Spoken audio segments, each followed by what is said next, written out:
This is based on a true story, the story of the lost watch. Now, about a month ago, I was a couple of miles from Missouri, and I see how the bushes are growing tall underneath the wiring, the overhead wires, and outside. And I decided, like I want to do, to take the axe and cut down a couple of the bigger branches, and I usually swing up over my head. They're smaller there, and there's less work to go through.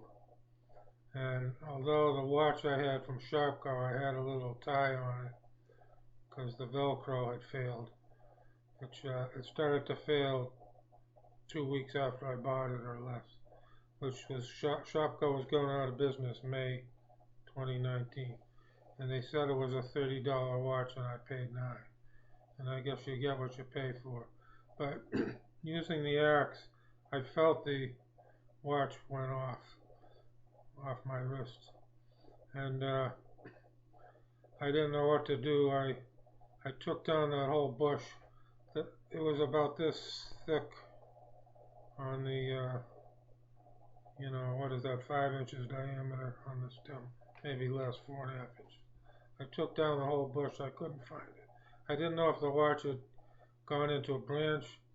Down there was heavy grass underneath, so I cleared the heavy grass eventually 3 feet around from the base of the bush, and I didn't find it, and I didn't think right away.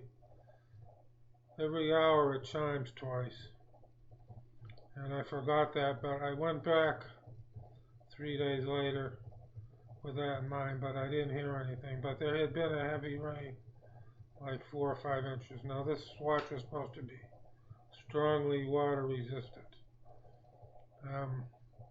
Anyway, I tried another time, listened right at the hour. It was very quiet, nothing going by, I didn't hear it. And then this morning I tried another time, and I faced the opposite side. I stood where I was using the axe and faced the opposite direction, and I had bought a $2 watch, and I heard the triple beep. The 2 beeps was the missing watch afterwards. So, and one ear is much better, so you have to adjust for that. It's confusing. One ear is normal, the other ear is very sensitive, and it was in the opposite direction. So I did find it. It was about 5 feet east, which was back from me. So evidently I had lifted up the axe to swing like this.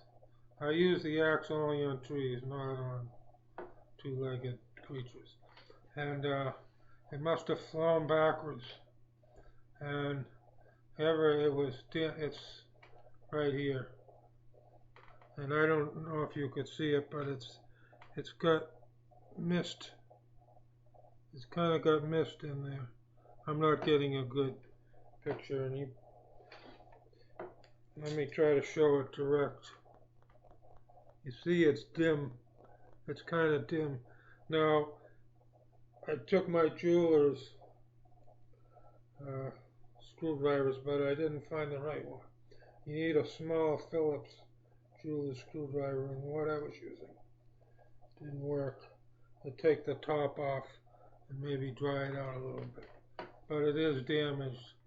But I just didn't know what happened.